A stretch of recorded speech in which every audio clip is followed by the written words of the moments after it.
Essa é a nossa antepenúltima aula.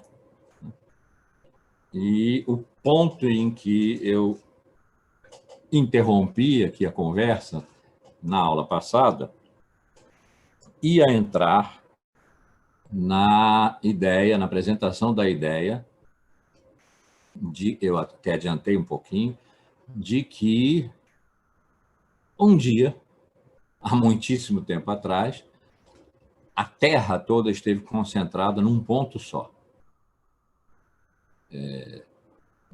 A Terra.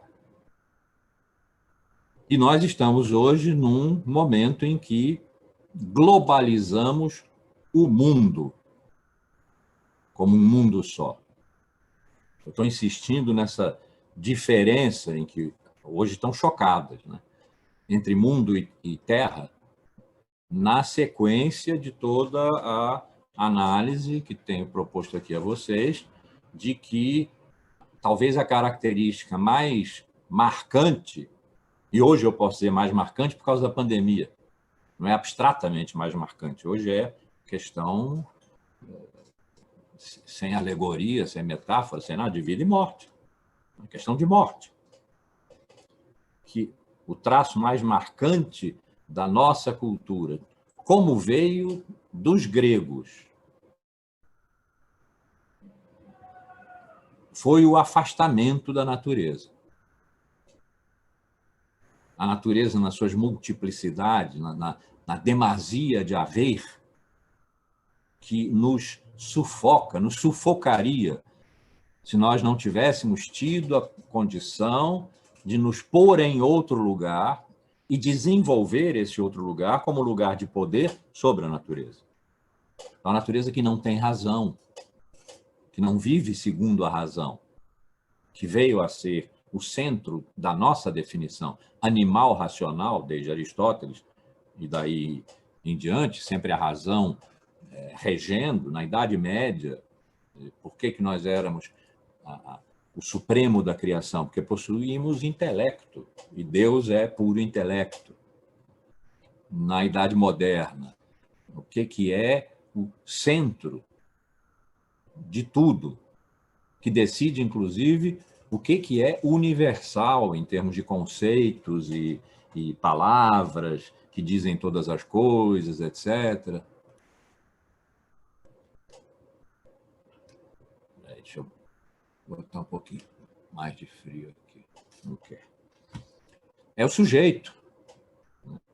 O sujeito que sou eu, que é a minha razão, é o penso, é o cogito, o penso logo existo, é o sujeito.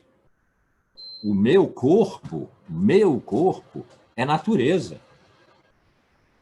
Ele é alienado, é posto fora, porque ele possui os sentidos enganam. Os sentidos estão colados nas coisas, e as coisas que vêm pelos sentidos são enganosas. Então, em todos os momentos, imagina, no século XVIII, do iluminismo, as luzes da razão vão esclarecer todas as sombras, vão clarear tudo. O século das luzes, como foi chamado. Então, nós, detentores da razão, elevamos esse valor ao máximo de potência e, com ele, criamos o nosso mundo. O mundo da cultura, do conhecimento, das relações sociais, das cidades. E, progressivamente, e às vezes violentamente, lembrem-se do Bacon, no século XVI, natureza é uma mulher, guarda um segredo, temos o direito de ir lá e arrancá-lo dela, com violência, se for necessário, mediante estupro. Então, às vezes, com violência. O uso das técnicas como aplicação da verdade à natureza, para dobrar a natureza à vontade humana, em benefício da humanidade, fez uma separação entre a humanidade e o planeta, entre a humanidade e a Terra. O mundo humano, progressivamente, não foi sendo a mesma coisa que a Terra, o planeta. planeta é onde nós habitamos, mas não faz parte da nossa cultura. Não fez. Agora entrou com tudo. Se nós pensarmos lá no comecinho, lá nos pré-socráticos, meus amados pré-socráticos, e perguntarmos o que era para eles a verdade, que é a questão fundamental da filosofia, né? O que era para eles a verdade, a resposta, através da palavra aletheia, onde o a é um negativo, é um não, e lete é o esquecimento, é o apagamento, é o velamento. Então, aletheia é o não velamento, é o não esquecimento, é o não encobrimento. E isso se dá onde? Se dá em tudo. A physis se move segundo esconder-se e mostrar-se. Nós com ela. Nós, os humanos, com ela. Verdade não era no século VI, mas veio a ser no V e veio a se instalar como aí definitivo no quarto dos filósofos de Platão, de Aristóteles, coisa mental. Heráclito, né, o meu favorito, tem esse fragmento, sendo o logos o que é comum, vão, no entanto, alguns homens supondo possuírem uma inteligência particular. É claro que ele não estava dizendo com isso que os homens não possuem uma inteligência particular. O que ele estava dizendo é que a inteligência individual de cada um não é o que determina o logos, ou seja, o princípio de reunião de todas as coisas dispersas. Todas as coisas dispersas e sua reunião compõem o movimento de mostrar e recolher, de dar-se e reter, de maré alta e maré baixa. E isso é a verdade. A verdade não é discurso ainda. Vai entrar na ordem do discurso no século V dos sofistas, no século IV dos filósofos, e nunca mais sair de lá. Não era o discurso ainda. Era a própria, vamos usar a palavra num sentido pré-socrático, a própria natureza, a physis. É ela que mostra e esconde. E nós vamos com ela. Nós, os humanos, não estamos diante dela e ela fora de nós usando a nossa razão individual para capturá-la. Isso foi feito logo em seguida, mas não está no século VI. Então, lá na nossa origem filosófica, nós temos um testemunho de que a verdade não precisa ser discurso. Quando ela é discurso, ela tem que colocar seu objeto fora. E seu objeto é tudo o que há e que não é humano, é a natureza. E, nesse momento, o amor, a atração, a alteridade natural foi sendo vencida progressivamente, e depois fortemente, e depois violentamente, pelo temor das potências naturais, que foram, então, divinizadas, demonizadas. Vamos nos lembrar das bruxas na Idade Média, já falei aqui, as mulheres que tinham contato direto com a natureza, que retiravam dela plantas, remédios que curavam, faziam bem, mas elas tinham uma relação direta com o inimigo. A natureza, o estado natural, que cola com a ideia da decadência, a saída do plano de Deus para o plano da humanidade que habita esse mundo, o vale de lágrimas, etc. Quer dizer, a natureza está nesse lugar, foi posta nesse lugar negativo. E, progressivamente, esse lugar foi se tornando mais excludente. Eu gosto de citar a frase de um dos grandes filósofos do século XVII, um dos cofundadores da filosofia moderna, Berkeley, inglês, que disse eu vou elaborar a minha filosofia sem levar em conta a hipótese de um real externo a ela, que a sua materialidade me é embaraçosa. Quer dizer, a natureza, a materialidade da natureza, a matéria é o mal, há séculos, a matéria, que é a natureza, foi identificada com o mal. O princípio do mal é a matéria. É, portanto, a natureza o lugar do mal. E o que Berkeley estava dizendo é: isso me faz mal, me é embaraçoso. A natureza me é embaraçosa. Eu vou elaborar na minha filosofia toda aqui. Coisa mental, causa mentale, como ele chamava. Coisa mental. Isso foi a filosofia moderna e suas transformações. Então, se houve um traço constante, progressivo, quer dizer, cada vez mais agudamente excludente na formação da nossa cultura, pelo veio grego, pelo veio judaico, é outra relação, porque a natureza, como coisa criada, tanto quanto nós, tem uma sacralidade, mas também está lá, que o homem é o dono da terra. Ele dá nome às coisas e, por dar nome, as domina. É uma relação diferente dessa excludência grega, mas vão se encontrar as duas ali no século I, quando o nosso DNA é formado pelas duas metades da dupla hélice, a razão grega e a fé judaica. Eu estou usando o modelo grego do nosso DNA porque ele é mais visível e porque é mais nosso conhecido, porque nós estamos falando de filosofia, afinal de contas. Então, se há, repito, um traço marcante, progressivo, cada vez mais agudo na cultura ocidental, na nossa cultura, no que nos moldou, é a expulsão da natureza, das potências disruptivas da natureza, do mal natural.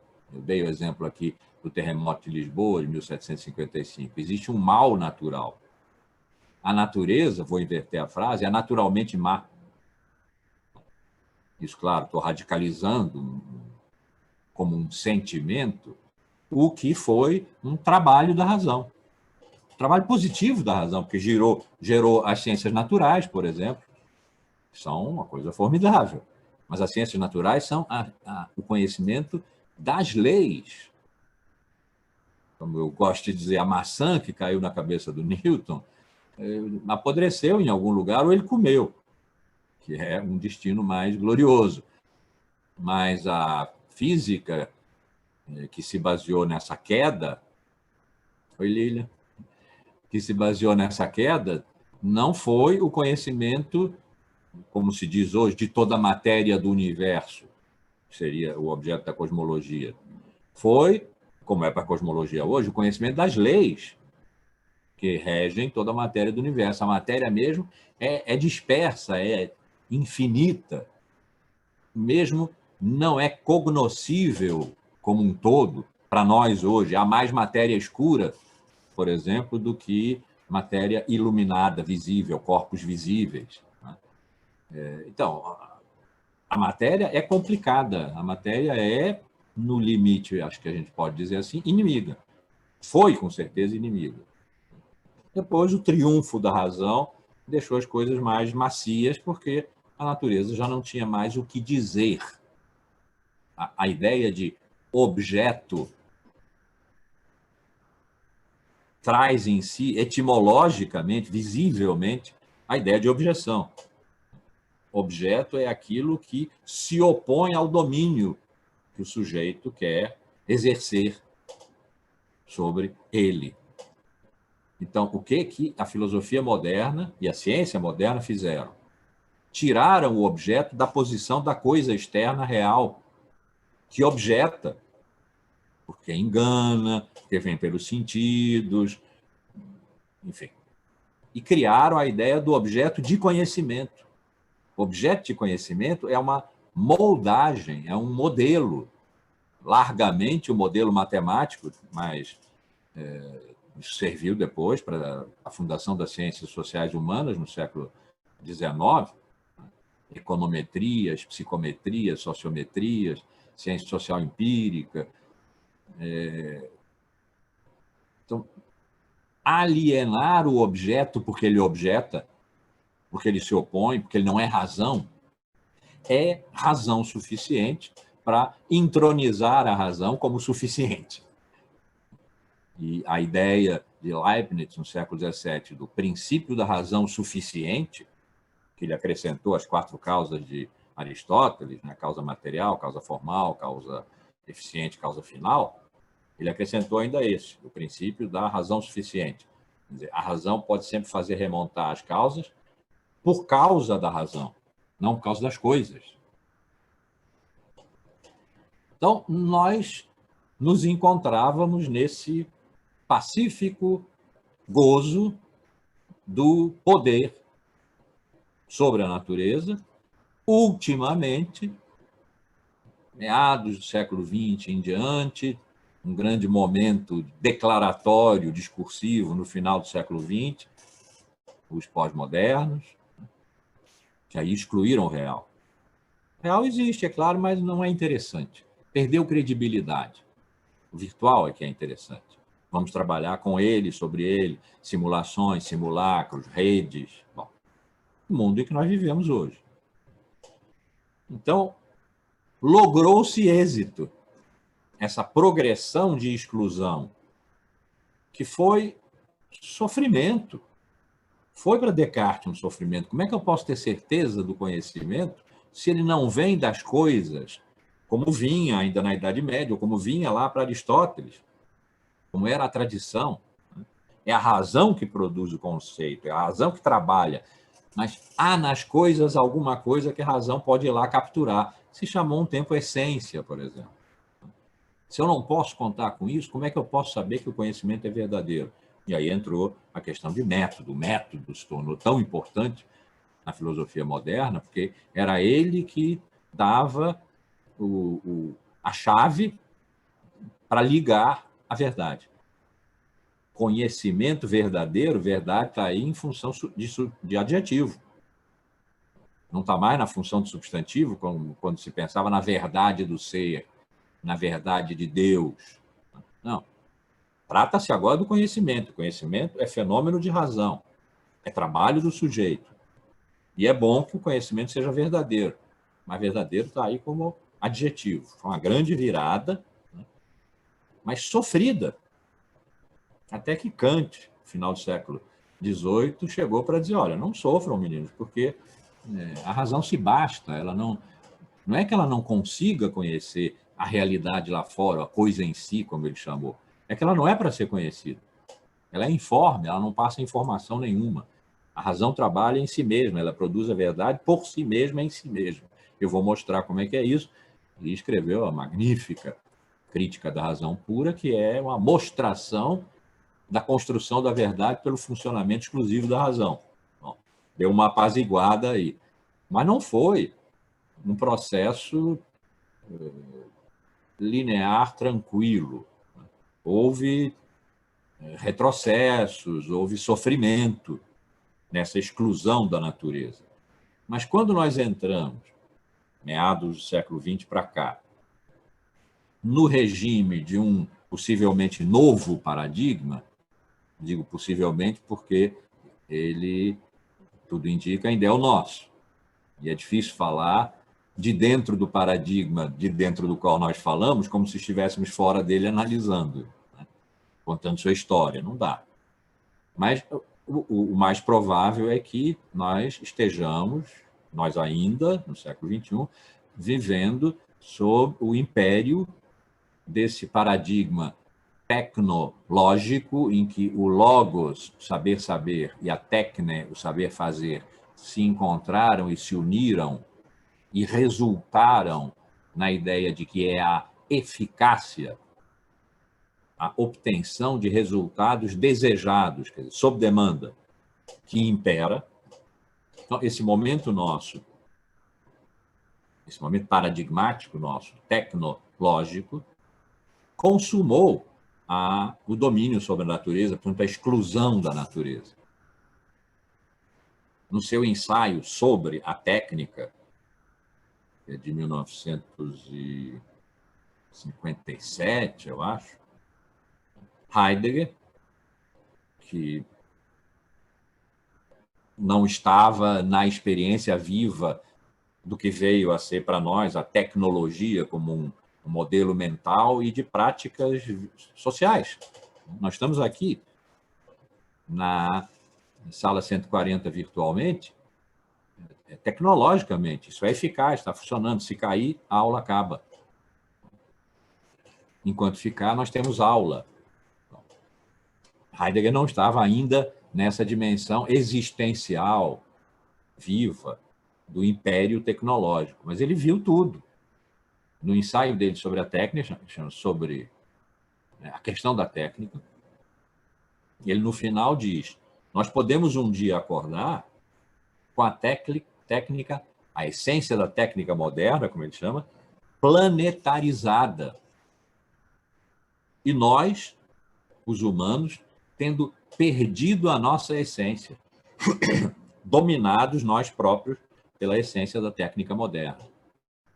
Então, ele viu o fenômeno da planetarização da técnica, da instalação, nos meus termos, de um paradigma tecnológico.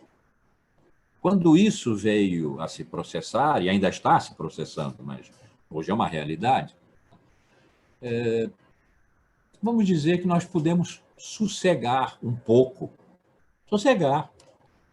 em relação ao longuíssimo trabalho de exclusão da natureza que começou no século V a.C., quando os sofistas disseram que a natureza é puro caos. Onde há caos não há ordem, evidentemente, onde não há ordem não há possibilidade de verdade, de compreensão, de entendimento, de conhecimento. Ali foi a primeira chibatada forte dada à natureza que a jogou para fora. E daí em diante, né, progressivamente, nós fomos consolidando, dando a razão dessa exclusão. Não pensando a exclusão, mas mostrando por que ela era necessária. Mesmo que isso não fosse discursivamente dito, mas estava no paradigma de procura e obtenção da verdade das diversas épocas. Vamos dizer, nós estávamos quietos, estávamos sossegados. Como diria Camões, estavas, linda Inês, posta em sossego dos teus anos, colhendo doce fruto. Estávamos nós colhendo o doce fruto de 25 séculos de trabalho contra a natureza. Porque agora nós a dominamos pela tecnologia. Ela agora é coisa nossa, mas é coisa nossa tecnologicamente. O seu perigo, a sua desmesura, as suas potências de mal não estavam mais no nosso horizonte de reflexão. Aliás, nem a reflexão estava mais no nosso horizonte de reflexão. Era a ação prática, a ação transformadora. Né? E, de repente, não foi assim. Porque o modo como nós globalizamos, dessa vez, porque houve as outras globalizações, mas dessa vez, o mundo, o modo como nós estendemos o mundo que nós fabricamos, e agora fabricamos quer mesmo dizer fabricamos, no sentido tecnológico do termo, que nós viemos preparando de várias maneiras e que hoje nós fabricamos. O mundo que nós fabricamos, a maneira como nós o globalizamos, o estendemos por todo o planeta, essa planetarização da técnica que Heidegger viu, justamente capturou o planeta. O planeta era a Terra, era um astro, entre outros. O mais interessante para nós é que nós vivemos nele. Mas não é nem um astro de primeira grandeza no sistema solar, imagina no complexo do universo. Mas, enfim, nós estamos aqui, então, para nós ele é central, importantíssimo. Mas era isso, objeto da geologia, da geografia, de ciências.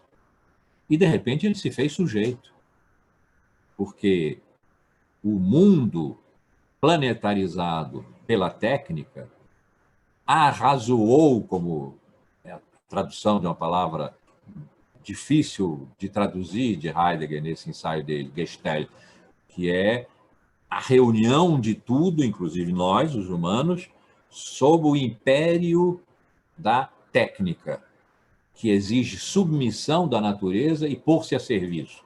pôs-se a natureza a nosso serviço. Como? Matéria-prima, reserva de energética. A natureza passou a ser isso.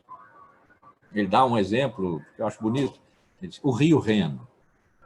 O Rio Reno foi já o lugar de passeios românticos, o lugar de experiência histórica. Estão lá os castelos todos, a gente vê outras épocas. A fronteira entre a França e a Alemanha. Construiu-se uma usina sobre o Rio Reno. O que ele é hoje? O que são as águas do Rio Reno? Alimentam a usina para acender as luzes da cidade. Então, com isso, ele estava dando um exemplo do que significa arrazoar a natureza, quer dizer, pô-la segundo o império da técnica, da essência da técnica moderna, como ele chamou, que é o domínio, a exploração que exige uma disponibilidade. Viu com muita clareza ali. Mas, à medida em que isso foi se desenvolvendo, o planeta entrou na cultura. A globalização não só planetariza o mundo, mas também mundializa o planeta. O planeta que nós conquistamos, como agora parte do mundo, é onde nós viajamos, visitamos, fazemos turismo, né? Passou justamente a ser alguma coisa da cultura, com a qual nós dialogamos, conversamos, tomamos o pulso, no sentido de que sabemos o clima que a Terra está sofrendo.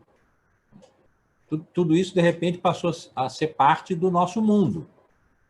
A Terra passou a ser parte do mundo. A Terra tão longamente excluída. Quando ela entrou, nós não estávamos preparados para isso. Porque ela não entrou como um objeto de conhecimento, como isso ela já estava. Nas ciências naturais, na filosofia natural, na ecologia, como objeto de conhecimento e de cuidado ou de violência, ela já estava. Ela entrou como natureza, como aquilo que nós nunca suportamos. Entrou com violência.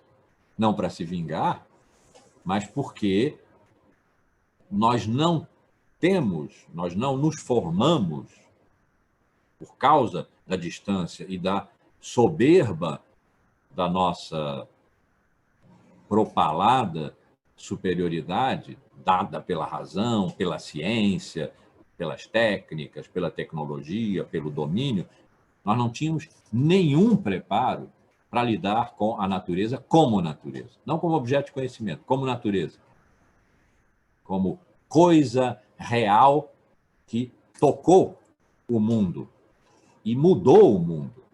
O mundo, quer dizer, a cultura, subitamente sofreu o impacto da natureza como natureza.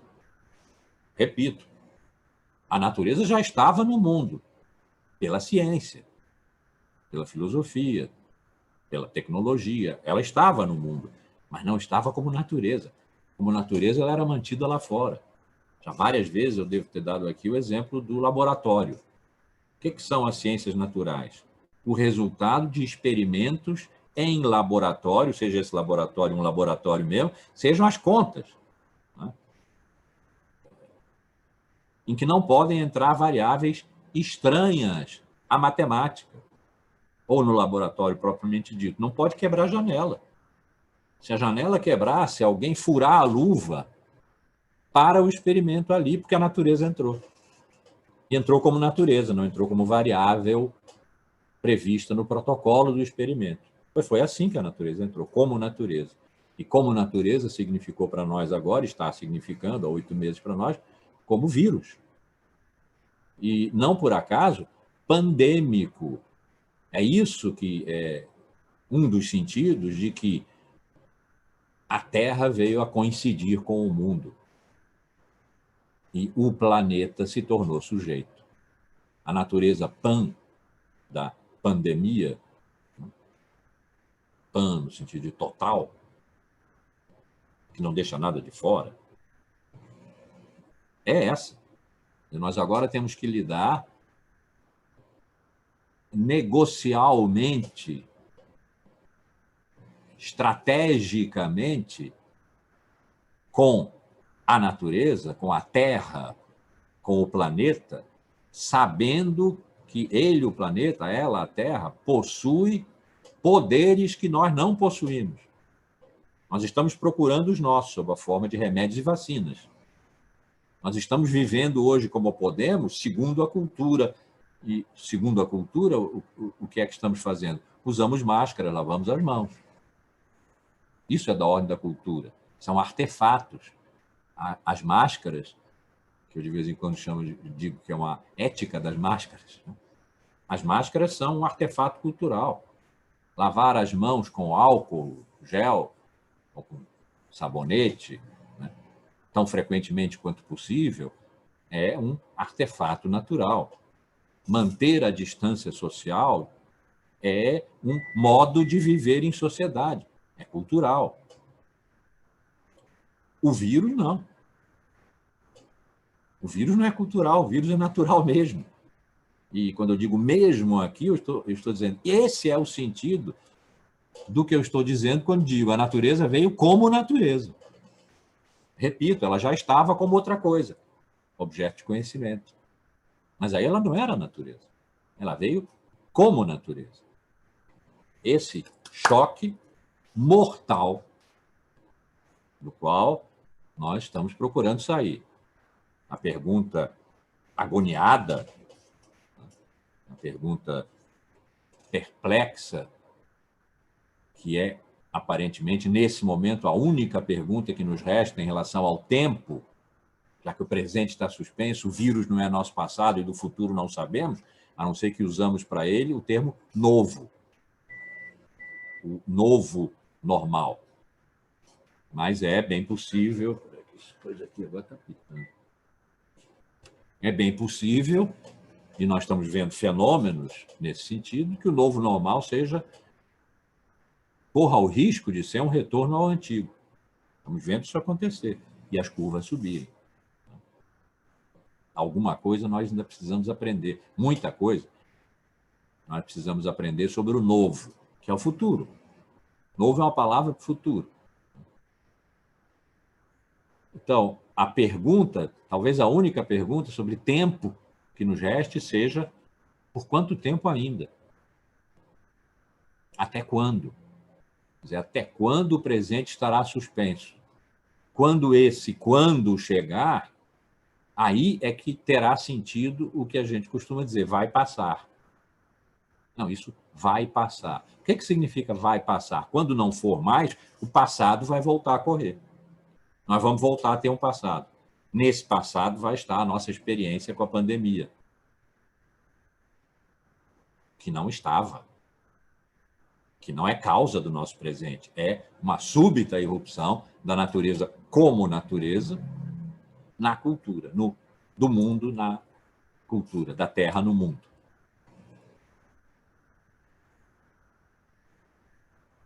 Essa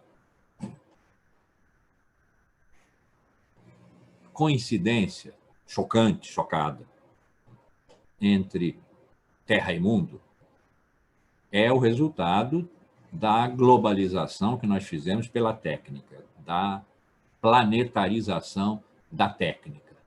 Nós fizemos um mundo só. Pelas tecnologias de informação, por exemplo, nós contraímos o espaço e o tempo de tal maneira que estamos aqui em espaços diferentes, em lugares diferentes do planeta, né? Ao mesmo tempo,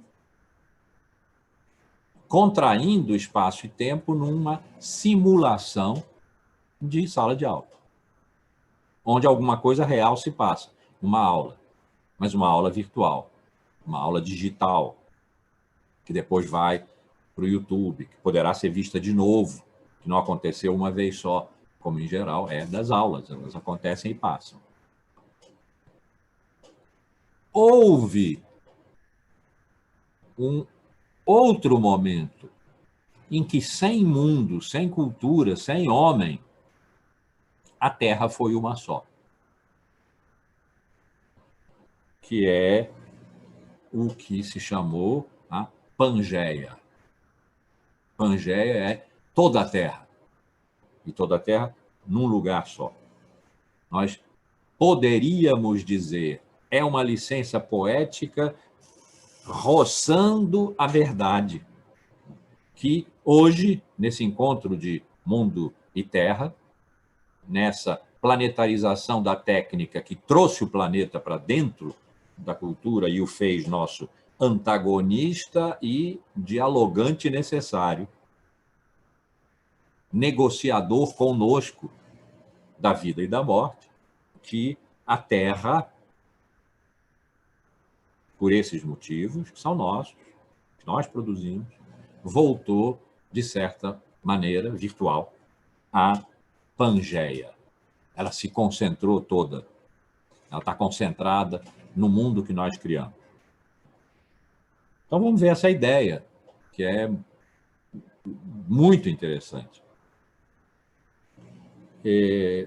Um meteorologista alemão, meados do século passado, Alfred Wegener, que se chamava Wegener, Wegener,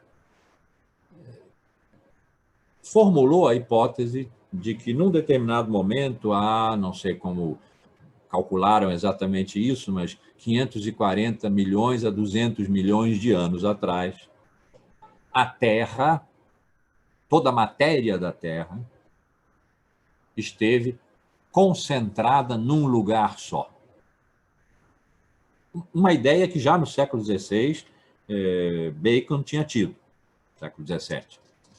Bacon tinha tido. Era uma ideia, então, teórica, era uma hipótese.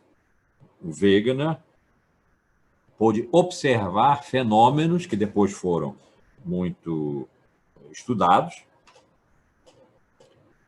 de que a hipótese de que a Terra esteve toda concentrada se sustenta. Porque, por exemplo, há determinadas inclinações de montanhas na África.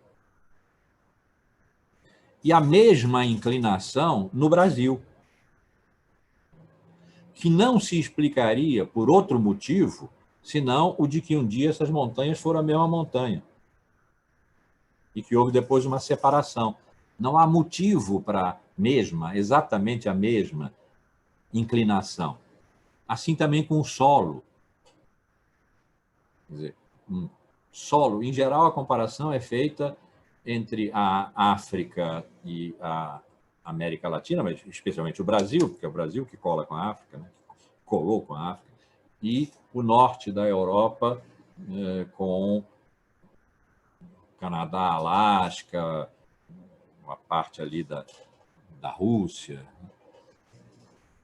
Então, fenômenos que estão num lado estão também no outro. E estão de tal maneira que estarem no outro não se explica, a não ser que um dia tivessem estado no mesmo lugar. No mesmo lugar.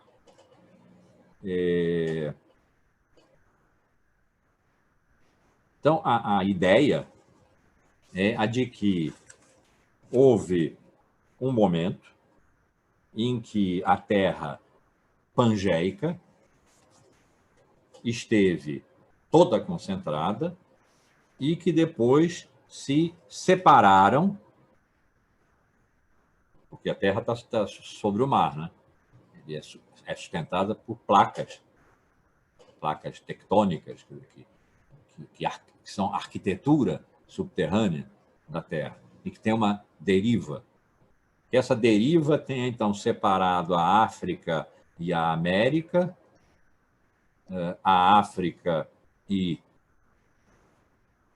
a Ásia, a Eurásia e a Europa da parte norte da América, onde se podem estabelecer ponto a ponto essas correspondências.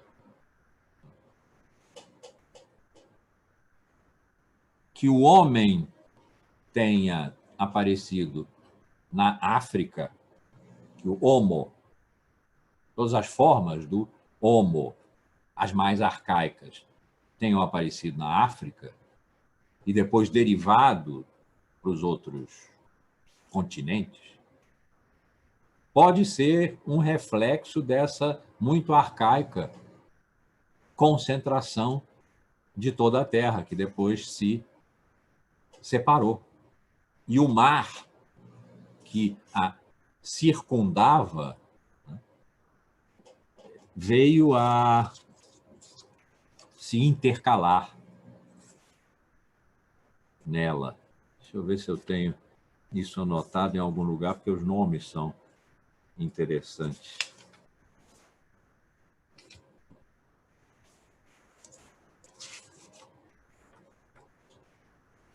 Não. Mas eu passo isso um dia para vocês. O mar tinha nomes. As terras tinham nomes, né, quando se separaram, que não são África, Ásia, Europa e América. E o oceano que circundava a Terra toda, e que depois se separou na medida em que a Terra, que boia sobre o oceano originário, foi se separando e colocando oceanos no meio, Atlântico, Pacífico, etc., organizaram entre terra e água o planeta como nós o conhecemos, e ali as migrações dos humanos. Por isso há tantas semelhanças, às vezes, entre determinados povos, determinadas etnias, características, vamos chamar de fisionômicas, usando a ideia antiga da fisiognomia, quer dizer, da aparência, né, do visível do corpo, entre o extremo norte oriental, né, a Sibéria, a Rússia, a Sibéria, e povos do norte da América, que depois desceram, e nós encontramos semelhanças, portanto, entre populações andinas e populações sibéricas antigas, antiquíssimas. Isso tudo se explicaria por essa hipótese da Pangeia, que, de certa forma, eu vou usar a metáfora, mas, como eu disse, a metáfora roça a verdade. O momento, agora, hipercomplexo, porque nesse meio tempo apareceu um mundo humano, cultura, acompanhando os movimentos da Terra se separando. O Homo, o primeiro Homo, o que faz coisas, o que inventou instrumentos para mudar a natureza. Por exemplo, para provocar fogo, que é coisa natural, e que passou a ser coisa cultural. Botar fogo na comida é diferente de comer cru. Lévi-Strauss tem um livro sobre isso, né? O cru e o cozido. Atos culturais, que são provocações tecnológicas de potências naturais. Isso foi ali se estabelecendo um mundo já com a intenção de dominar a natureza, que é excessivamente poderosa e aparece gerando medo. Então, as trovoadas, as grandes enchentes, os terremotos, tudo isso eram divindades, tudo isso era a natureza estranha, a natureza má, em relação a uma humanidade que estava ali em formação. Pois essa realidade reaparece hoje. Uma Pangeia cultural, tecnologicamente produzida, trouxe a Terra para dentro do mundo, porque o mundo se tornou um só. Não há espaço para a Terra fora do mundo. O mundo se tornou um só. É o planeta que está globalizado, é o planeta que está, como Heidegger ensinou, a planetarização da técnica significa que o planeta, pela tecnologia, se tornou um só para a cultura e se interiorizou nela. E é isso que nós estamos experimentando agora de maneira catastrófica. Pode ser que haja outras maneiras. outras maneiras mais gentis. Então, nós estamos diante dessa relação com a natureza que, no momento, é má. Eu disse há pouquinho mesmo. Pode ser que nós venhamos a aprender, nós somos animais capazes de aprender. Vou usar de propósito a palavra animal aqui para lembrar que a Terra invadiu o mundo. Há muito tempo que não se define o homem como animal. Aristóteles definiu, e Aristóteles sabia das coisas. Animal racional. Bípede, animal bípede, racional. Um animal capaz de aprender. E capaz de aprender em situações de extrema tensão, de estresse. Essas são as situações em que o conhecimento avança, porque nós precisamos usá-lo utilmente para preservar a nossa vida. Já se observou muito que em situações de guerra a ciência avança, a tecnologia avança, porque é necessário para que a guerra não haja mais, acabe aquela, e quem sabe não haja mais nenhuma outra, nunca mais. Foi a pretensão, né, da Primeira Guerra. A Primeira Grande Guerra, a Primeira Guerra Mundial, a ideia era de que era a guerra para acabar com todas as guerras. Houve outras, e houve outras, e houve outras. Mas essa noção de que a concentração de todos os esforços da razão, de todos os esforços técnicos, a conversão das fábricas, por exemplo, que produziam algodão para agora produzir tanques, e as tecnologias necessárias para isso, essa ideia de que é no estresse extremo que a racionalidade se desenvolve numa direção de salvação, pode, sim, nos levar a um dia, o quanto mais cedo melhor, experimentarmos essa vicissitude da invasão do mundo pela Terra como uma realidade que vai ficar. Nós não temos condições agora de retroagir em relação ao nível de mundo tecnológico a que nós já chegamos. Não vamos voltar às florestas, como no tempo dos contratualistas, né? Século XVI, século XVIII, explodindo ali com Rousseau. A ideia de que o estado de natureza era o estado originário em que os homens eram felizes porque viviam segundo sua própria natureza e não havia ainda o estado social, quer dizer, o estado propriamente dito, para limitar suas liberdades. Então tem aquela frase do Rousseau: o homem vivia livre, vive agora por toda parte em cadeias. Então o estado social era necessário, porque no estado natural havia guerra de todos contra todos. Isso correspondia ao auge da ideia do individualismo liberal. Então, no estado de natureza, cada um era a sua própria lei e desejava a expansão do seu poder. Então, era assim chamada a guerra de todos contra todos. O contrato social foi um contrato em que as partes aceitavam limitar parcialmente seus poderes em benefício da proteção comum. Essa era a ideia. E aí Voltaire escreveu para Rousseau e disse: olha, eu não concordo, mas vou defender até a morte o direito que você tem de dizer isso, porque ele estava sendo atacado. Mas, honestamente, já não tenho idade para voltar a pastar. Então, ele interpretou a ideia do contrato social como sendo uma declaração de que, se nós voltássemos a viver em estado de natureza, viveríamos melhor. Não vamos mais, claro. Nós chegamos a um nível de desenvolvimento tecnológico, de capacidade de domínio sobre a natureza, do qual não vamos retroagir para uma situação de não agressão. A agressão veio para ficar. Nós vamos viver em estado de guerra com a natureza. O que nós temos que procurar são regimes de pacificação, regimes de convivência, sempre tensa. As pandemias vão se repetir. Os vírus que vão sobreviver ao fim do mundo, ao fim do planeta, da vida no planeta, porque não são vivos, os vírus não são vivos, não são seres vivos, eles vão sobreviver. É um oxímoro essa frase, né? Eles não são vivos, vão sobreviver, mas enfim, eles vão durar mais do que a vida no planeta, eles estão agora dentro.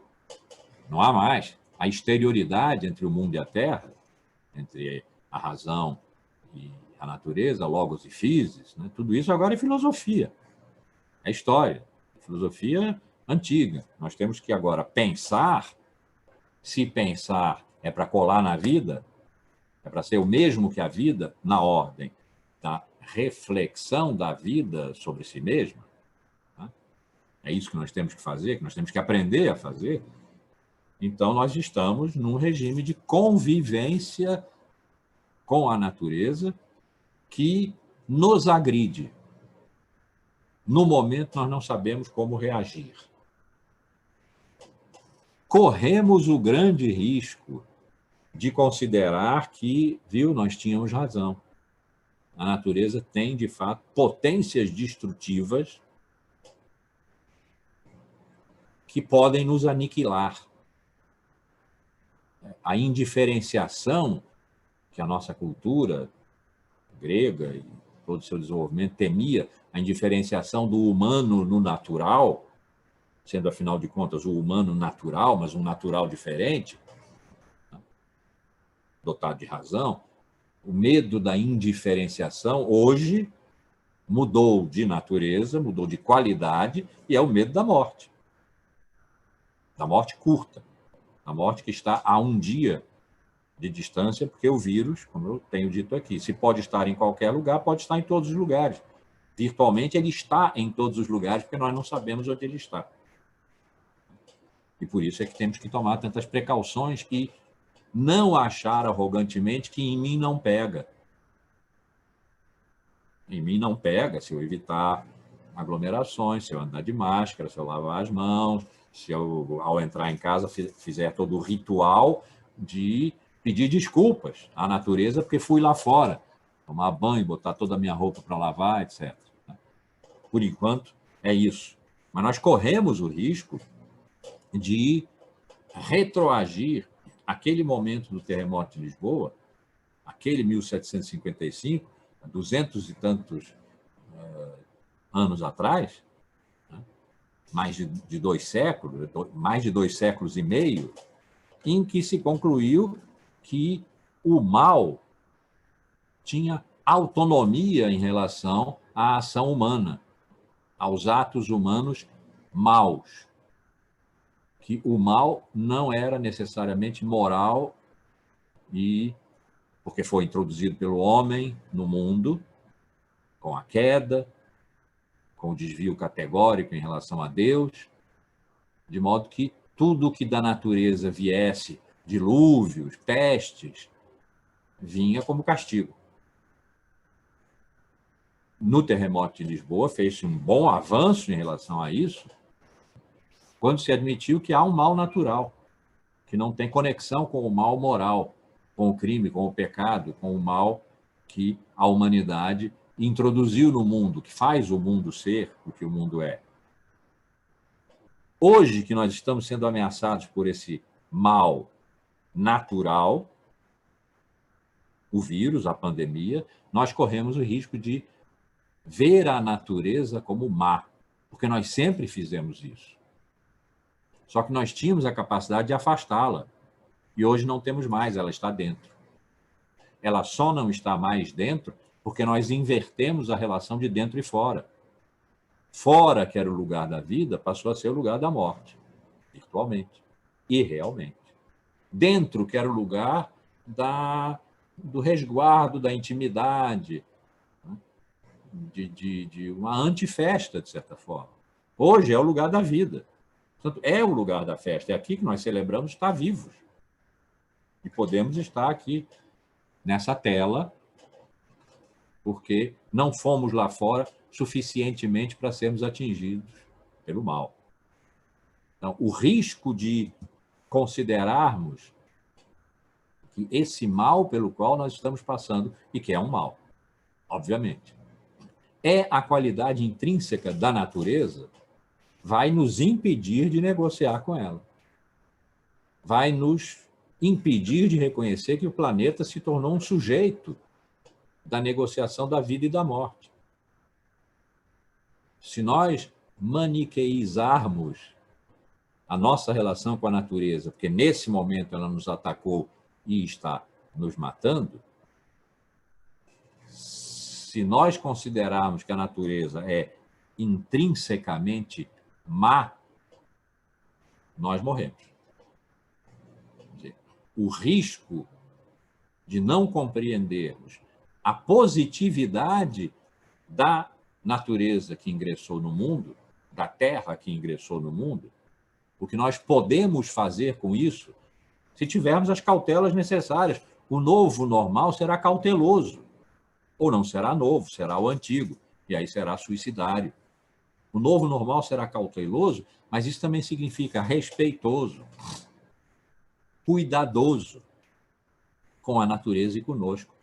Nós ganhamos uma parceira agora, que pode ser nossa inimiga, se nós a tratarmos como intrinsecamente má. Devemos evitar isso. A sabedoria estará agora, e o pensamento, a reflexão, quando cola na vida agora, cola na natureza que está na nossa vida. A nossa vida, que é natural e que nós temos experimentado tão longamente como cultural, nós nascemos na sociedade, morremos na sociedade, é verdade, mas a vida é natural. A vida não é artefato, não é tecnológica. A vida é natural e depois nós a dominamos culturalmente. Nós a pomos em dimensão de sociedade, em dimensão de cultura, até que um dia a natureza volta e nos mata. Nós morremos naturalmente, não morremos socialmente ou culturalmente.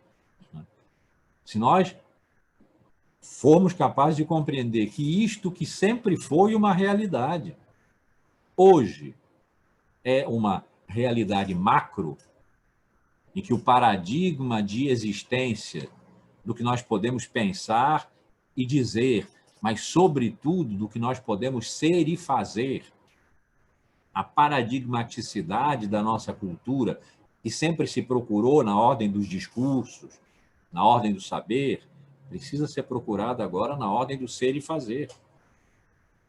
Porque é fazendo, é agindo, é nos movendo junto com a natureza, nos comovendo, nós com ela, que nós podemos e podemos não aprender dimensões e protocolos e cerimônias de respeito, de regras de trânsito, de tráfego. Pode vir, não tanto, volte. E de cuidado. Regras de cuidado. Os ecologistas nos pedem há tanto tempo, mas era em relação a uma natureza externa, o planeta, o fim do planeta, quando já não houver mais vida, talvez. Não. Agora é agora. É agora, é atual. Se nós precisamos aprender de novo a pensar, colando o pensamento à vida, é coletivamente, como uma humanidade nova, porque vivendo num lugar novo, vivendo no planeta. Não mais no mundo que exclui a Terra, no planeta, mundo e Terra reunidos. Então, o grande risco que nós corremos agora é considerar que o vírus é o mal. O vírus não é mal, o vírus é natural. A natureza não é má.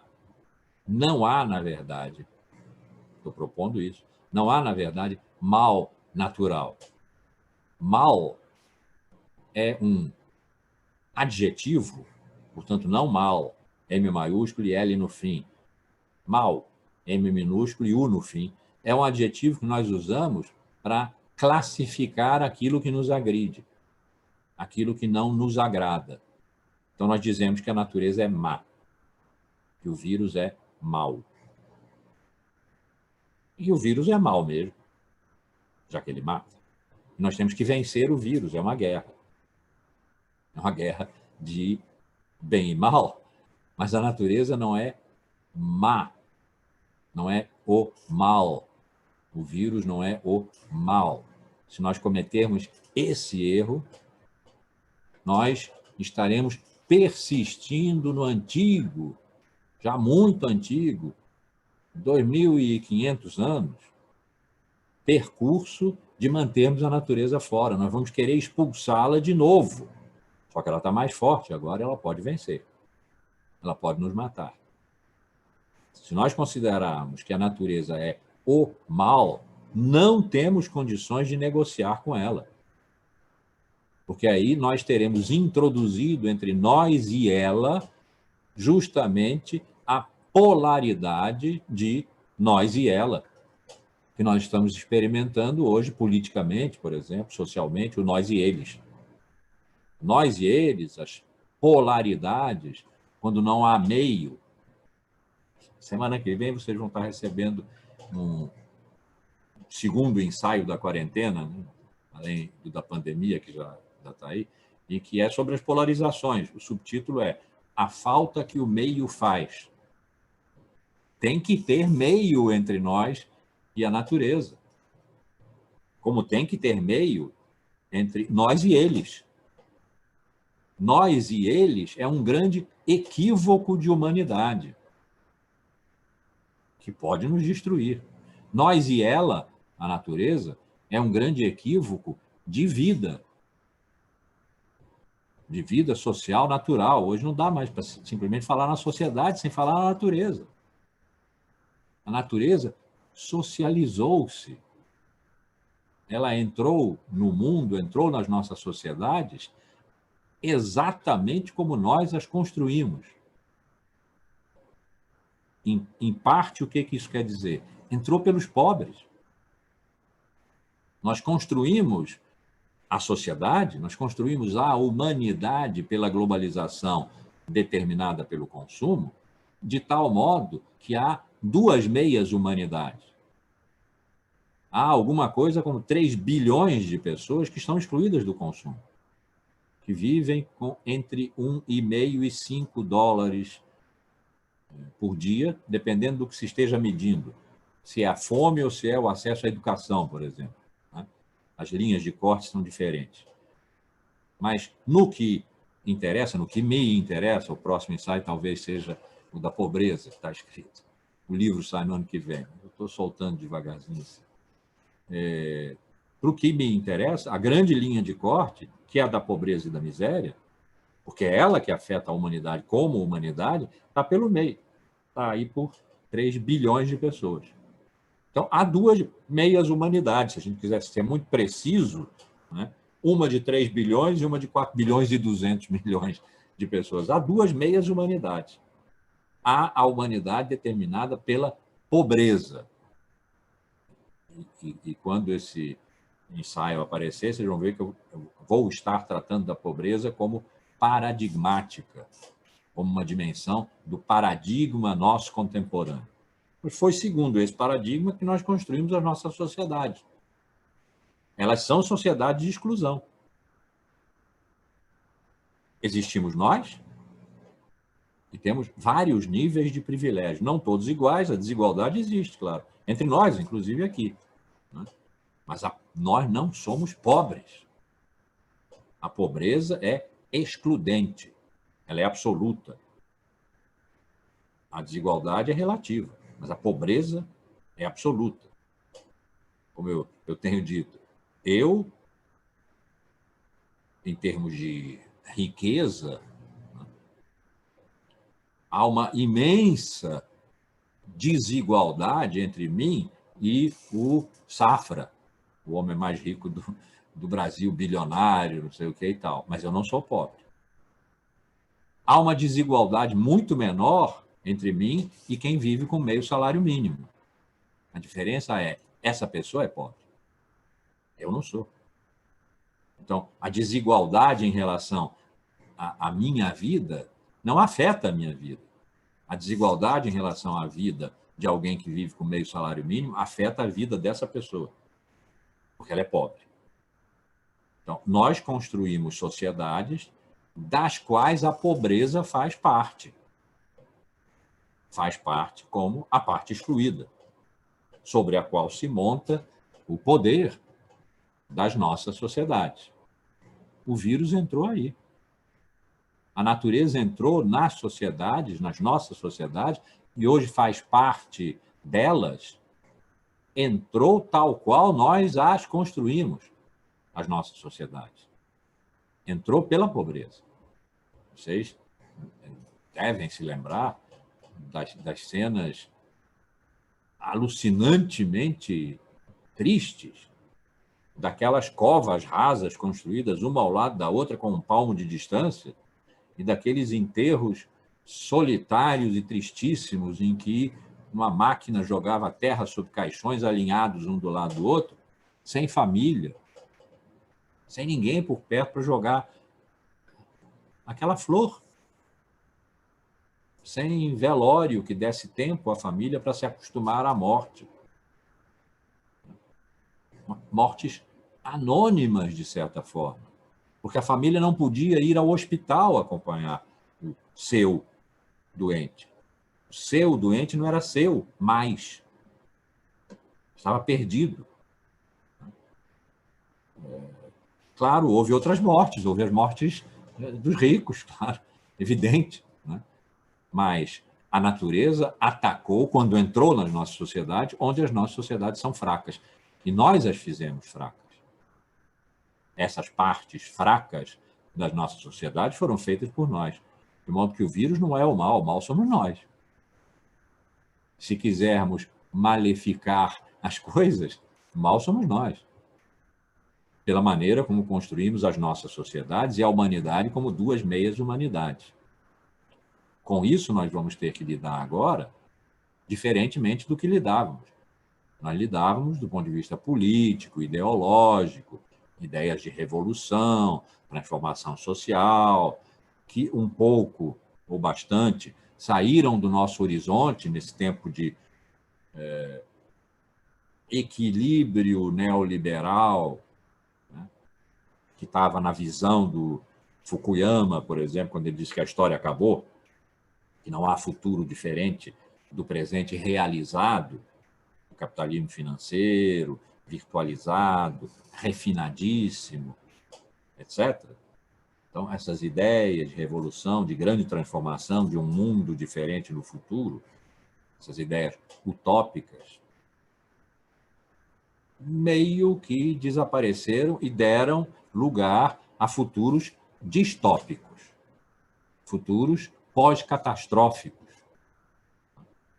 que são cultura, que são atos de cultura, de imaginarização de futuro. Agora, nós temos que, não é admitir como quem admite uma hipótese, né, lá como o Berkeley, vou construir a minha hipótese sem minha filosofia, sem admitir a hipótese. Não, não temos que admitir, não. Temos que reconhecer a realidade da presença da natureza no mundo e de como ela age no mundo tal qual nós o construímos. Nos mais frágeis, nos mais velhos, que nós temos a tendência a abandonar e a deixar sozinhos. Vamos ter que negociar isso, e negociar isso significa mudarmos-nos. Isso é que precisa ser o núcleo da reflexão. A filosofia, ou bem será isso, pensar no ser e fazer da nossa época, quando a natureza está no mundo. E não nas especulações, foram formidáveis. Quer dizer, a história da filosofia, não abramos mão dela, porque ela nos ensina imensas coisas. Nós não podemos alienar o passado, né? E lembrar de Heráclito, e lembrar de Aristóteles. Mas não é por aí que nós vamos encontrar índices paradigmáticos de repetição que nós possamos utilmente aplicar na nossa realidade. Claro que sempre podemos, mas não é esse mais o núcleo da reflexão filosófica. O núcleo da reflexão filosófica é a vida. Vida e morte reais, porque a natureza está dentro do mundo e nós temos que negociar. E negociar implica em refletir a situação em que nos encontramos, em ser estratégicos, comovidos, generosos, cuidadosos. Tudo isso agora é pensamento. Quer dizer, o pensamento estava ganhando, estava no horizonte, tinha escolas, podia se pensar nesse sentido, aceitar ou negar. Não, o pensamento ganhou subitamente a sua revelia e sem estar preparado para isso. Portanto, extremamente fragilizado nesse momento, uma dimensão ética imediata. Imediata. O ato de pensar hoje é um ato de agir com compaixão, com ponderação, com comoção, com generosidade, com cuidado. Ou o contrário. O que está em jogo, em ser isso ou o contrário, é vida e morte. Não é conhecimento, não é verdade. Tudo isso continua sendo importante, importantíssimo para a filosofia. Nós estamos pedindo à ciência que nos diga a verdade dessa pandemia sob a forma da vacina. A verdade não saiu de cena, não. Os pós-modernos não têm razão quanto a isso. Mas ela entrou em cena, ela está na cena hoje, a verdade, talvez como lá os pré-socráticos tenham ensinado. Mostrar e esconder, velar e desvelar, porque a natureza está dentro. Porque nós não temos mais, e é bom, num certo sentido é bom, força para empurrá-la para fora. Tanto quanto se pode dizer, daqui, desse presente suspenso em que nós nos encontramos, ela veio para ficar. E nós temos que aprender a lidar com ela. Lidar é ação, é prática. A filosofia entrou na ordem prática brutamente, sem preparação. É isso que nós temos a fazer. O nosso a fazer é prático. Não é técnico, mas é prático. Pragma, praxis, é da ordem de uma reflexão que visa a vida, que está na vida, que é um ato vital, em que a vida não é mais com V maiúsculo, como ainda Nietzsche a pensou. A vida como vontade de potência, tudo aí está com letra maiúscula. Claro, eu escrevi em alemão, o substantivo tem que ter letra maiúscula mesmo. Mas quando a gente traduz com letras maiúsculas, a vontade de potência. A vida é vontade de potência. Que vida? A vida. Não, agora se trata das nossas vidas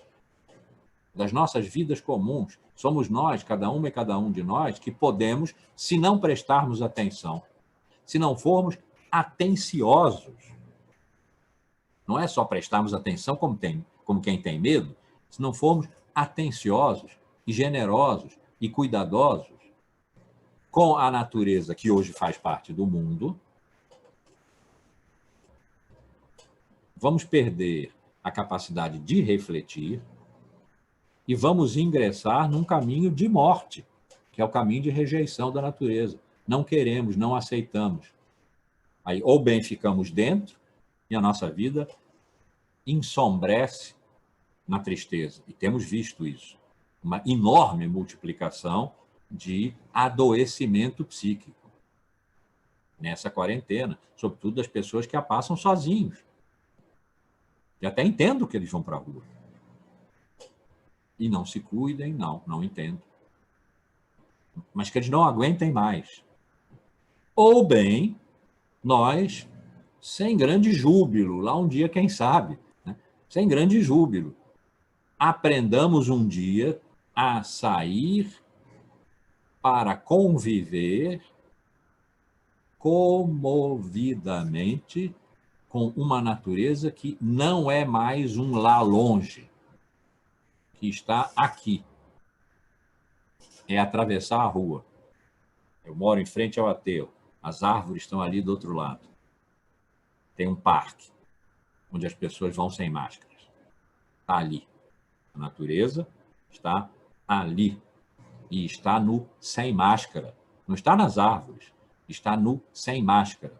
Sem máscara é uma ausência de ética, de cuidado com os outros e conosco, que cruza com a presença de uma natureza viral, de uma natureza pandêmica que está aí presente, nós não sabemos onde, portanto, temos que pensar assim, né? É hiperbólico? Provavelmente sim, que o vírus está em todos os lugares. Não paro de dizer isso porque é necessário nos acostumarmos a essa ideia. O vírus está em todos os lugares significa a natureza entrou. E pode ser bom que ela tenha entrado, porque vai nos dar dimensões de vida que precisam levar em consideração essa presença que constantemente nós excluímos. Dimensões de vida que podem ter uma qualidade dionisíaca, né, no sentido da superabundância, da força vital, porque nós vamos estar na natureza, com a natureza, vamos recuperar a dimensão de naturalidade da nossa vida que estava reclusa na razão. Nietzsche disse uma vez, escreveu, que se nós prestássemos mais atenção às nossas entranhas do que ao nosso cérebro, estaríamos mais próximos da verdade. Escreveu também que, essa frase é magnífica, né? Quem não traz ainda um caos dentro de si, não é capaz de acordar uma estrela que dança. Ao contrário, é preciso ter ainda um caos dentro de si para acordar uma estrela que dança. A estrela, como a natureza, sidera em estrela, está no plural, sidera em latim, então estar siderado é estar debaixo da estrela. E siderado em função do caos que nós ainda somos capazes de trazer dentro de nós. Se nós pudermos desenvolver isso, prestar mais atenção às nossas entranhas e estarmos debaixo da estrela, emitindo o caos que ainda trazemos dentro de nós temos caminho. Ele disse também, mesmo eu, o filósofo do martelo, não perdi ainda a esperança de encontrar uma passagem que leve a outro lugar. Esse outro lugar está sendo oferecido a nós nesse momento. Esse outro lugar natural, em que natureza e cultura possam se, não digo fundir, porque não são a mesma coisa e não serão, mas possam se tocar, se encontrar cuidadosamente, zelosamente, generosamente, mas é de nós que depende, porque nós somos intencionais, a natureza não é. Então, é o nosso trabalho de reflexão, entendendo que o trabalho de reflexão, quer dizer, a filosofia, né? Que o trabalho de reflexão é hoje não a busca dos invariantes abstratos, universais, mas a entrada imediata no domínio prático, ou seja, no domínio ético e político, em relação ao que se apresentou. Isso mesmo que nós tínhamos excluído, neutralizado, quer dizer, posto no neutro, de repente ela vem no masculino e feminino. Ela vem com nome. Chama-se hoje coronavírus, ou Covid-19. Está no negativo. Nós queremos que fique no positivo. Ou queremos fugir dela. Temos essa opção. Aí ficamos dentro e, como eu disse há pouco, ensombrecemos na tristeza. Ou aprendemos a sair. E esse aprendizado envolve cuidado e generosidade. E essa generosidade não é só com a natureza, não. Essa dimensão ecológica que, de repente, se tornou muito próxima. O mundo vai acabar lá, mas tão distante, tão distante, tão distante, que a gente pode deixar a torneira aberta um pouco mais do que o necessário, por exemplo. A nossa experiência de que a finitude se tornou próxima, de que aquela morte muito longínqua no futuro, quando nós formos muito velhos, poderá continuar sendo assim, mas nesse momento ela se tornou virtualmente, e para aqueles que morrem, realmente muito próxima. Muito próximo. É sair um dia e 14 dias depois está morrendo. Muito próximo. Isso pode nos dar uma outra experiência do que é oikos, a nossa casa, ecologia, o modo de lidar com a nossa casa, que seja um ingrediente do pensamento, da reflexão que está na vida, que é parte da vida, que tem a ver com o que nós somos e fazemos. É sobre isso que temos agora o a fazer do pensamento. Isso é o máximo de colar o pensamento à vida. E não é colar como há pensamento aqui, há vida aqui, e vamos fazer um esforço de colar. Não. A pandemia trouxe o pensamento para a vida, ou o pensamento acaba aqui e a vida com ele. Não queremos isso, evidentemente. Então, temos um a pensar, que é igualmente um a viver. Daí que a dimensão ética do pensamento, que abruptamente se impôs, que não foi uma conquista de escola, que finalmente se tornou uma escola dominante, como era no passado da filosofia, nessa longa história, né, que eu botei nos Assassinos do Sol, são apenas 26 séculos, olha a arrogância, são apenas 26 séculos, né? Não é mais assim. E nós temos que aprender como é. Nós significa o quê?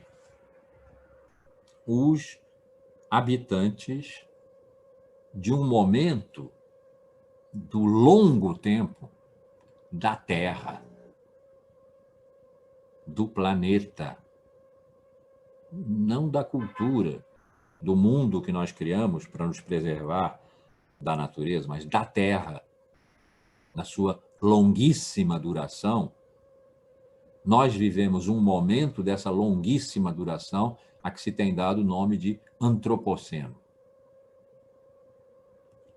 É um momento geológico, a Terra teve vários, um deles é o Quaternário. O Quaternário tem várias fases, uma é o Pleistoceno, do qual o Antropoceno é a forma atual. Discute-se quando ele começou.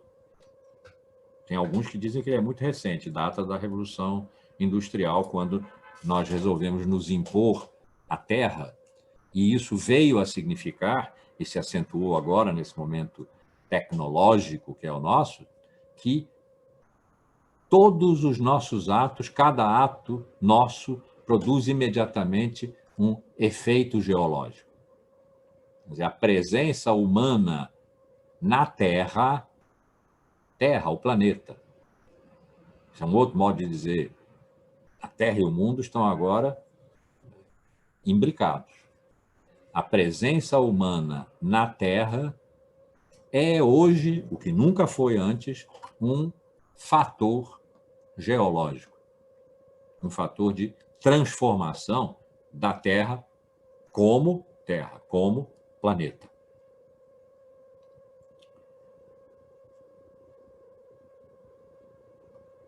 Nós falamos muito em meio ambiente, né? Os ecologistas falam em meio ambiente, desenvolvimento sustentado que preserve o meio ambiente.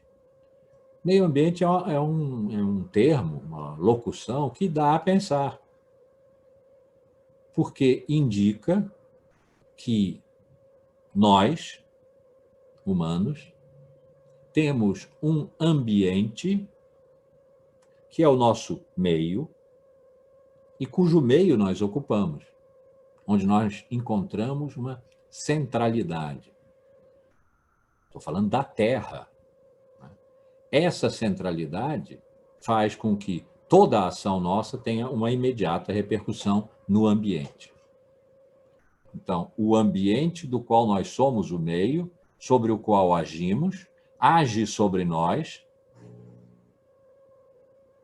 e esse é o princípio da possibilidade de que nós nos destruamos reciprocamente. Mas, de novo, a intencionalidade é nossa. Quem pode mudar essa direção somos nós. A dimensão ética da reflexão, do pensamento, está também aí. Agora, numa longa duração, muito mais longa do que as nossas vidas, as dos nossos filhos, netos, bisnetos e tetranetos, né?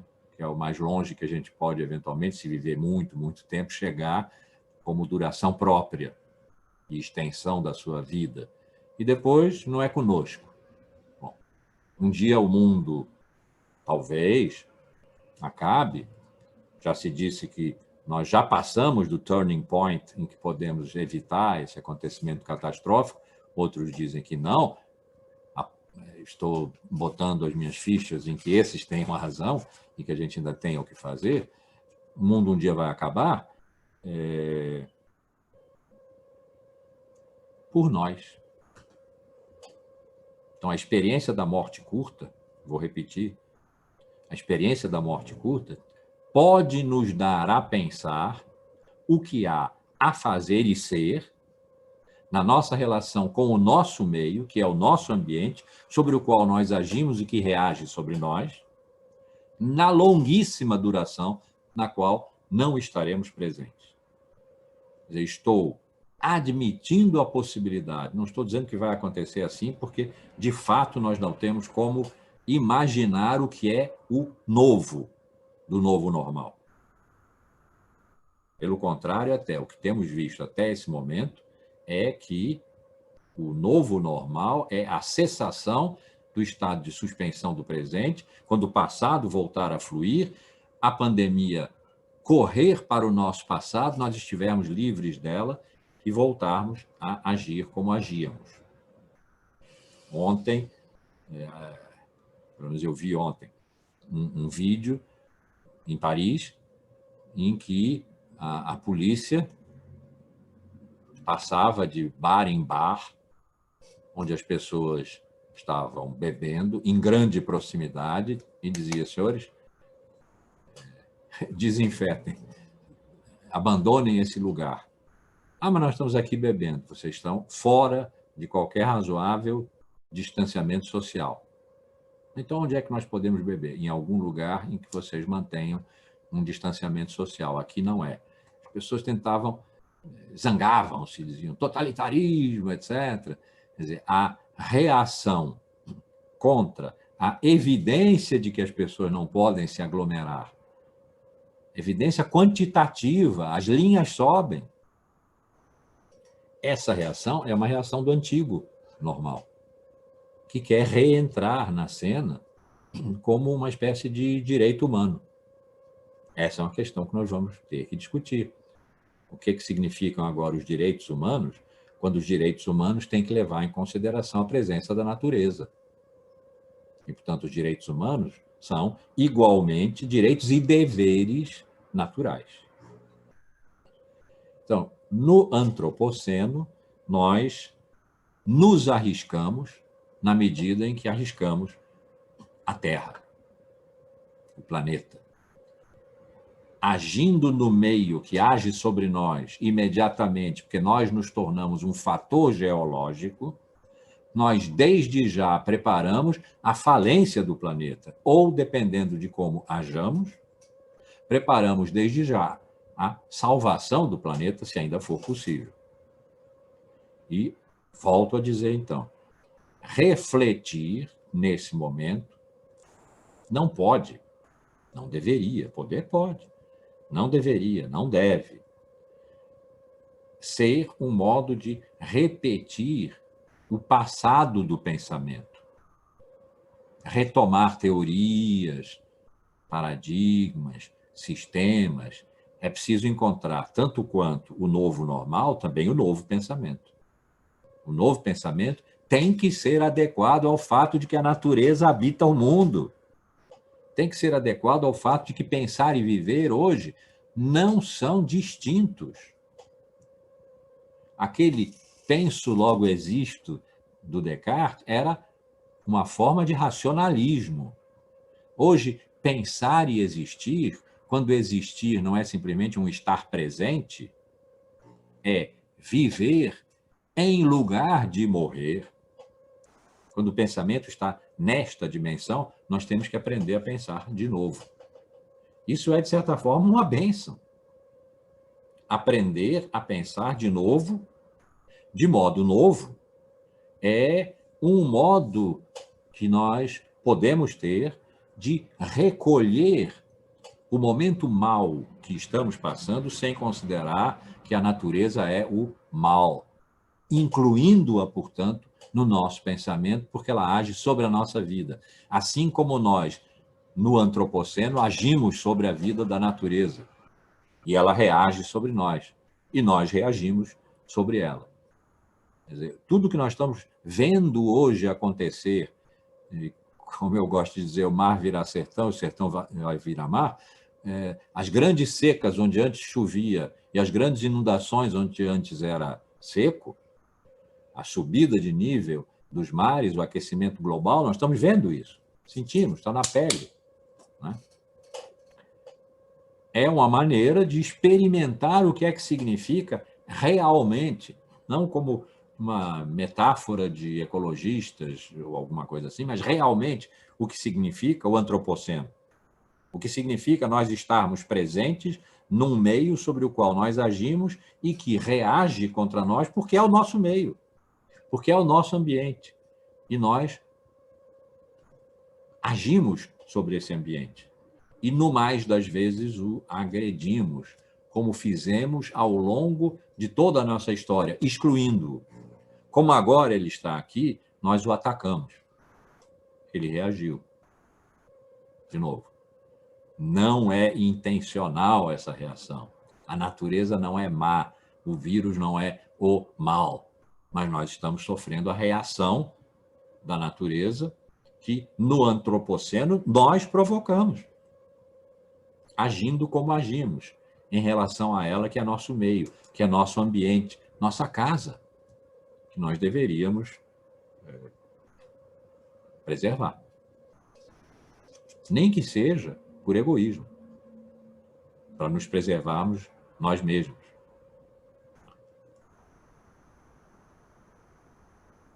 Pronto, acho que por hoje é isso. Ainda temos 2 aulas, eu acho que, sim, em 2 aulas eu dou conta das notas que eu ainda tomei aqui. Hoje é dia 28. E sabe que eu não devia estar dando aula, né? Não sei se isso dá cadeia, mas hoje é o dia do funcionário público, é ponto facultativo. Portanto, eu devia estar em casa, mas eu estou em casa. Vocês também, então está tudo bem, a gente só está conversando. Eu estava dizendo, o próximo semestre começa no dia 30 de novembro. As nossas aulas vão até o dia 11, 12, aí dá 14 semanas e não 15, porque eu preciso ter 2 semanas de descanso. E, normalmente, eu era o único professor a dar, após, aula nos 2 semestres. Num deles, que seria esse próximo agora, era um curso livre, não dava crédito. Esse curso está valendo crédito, o próximo não valeria. Mas me pediram para valer, para apresentar valendo crédito. Então, dia 30, segunda-feira, dia 1º, na quarta-feira, se for mantido o horário, eu acredito que vai ser mantido, na quarta-feira, dia 1º de dezembro, 1º de dezembro, nós temos o começo de 2022 valendo crédito. De modo que quem aqui ainda esteja fazendo créditos e ainda precise de créditos, é bem-vindo, bem-vinda. E quem quiser vir como ouvinte, né? Sempre a gente tem bastante ouvintes aqui, venha. Estou esperando isso mesmo. Então, é só para avisar que vai ser um curso normal. Curso, como foi esse? Valendo crédito, tendo trabalho, aquelas coisas todas. Então, bom, agora, perguntas, quem quiser se manifestar sobre esse cenário. Não foi catastrófico, porque eu estou apostando em certa generosidade, em certa amorosidade. Estou contando, inclusive, com o egoísmo fundamental da nossa espécie, que pode gerar uma espécie de solidariedade defensiva em relação aos outros para mantermos-nos, e que pode, pelo hábito da solidariedade, se converter numa solidariedade ativa, ou seja, numa amorosidade em relação aos outros e à natureza que está presente. Nunca vamos nos esquecer disso, está presente. Se falsearmos o pé nisso, caímos. Então, eu estou apostando um pouco nisso. Então, o cenário não foi inteiramente catastrófico, eu espero, né?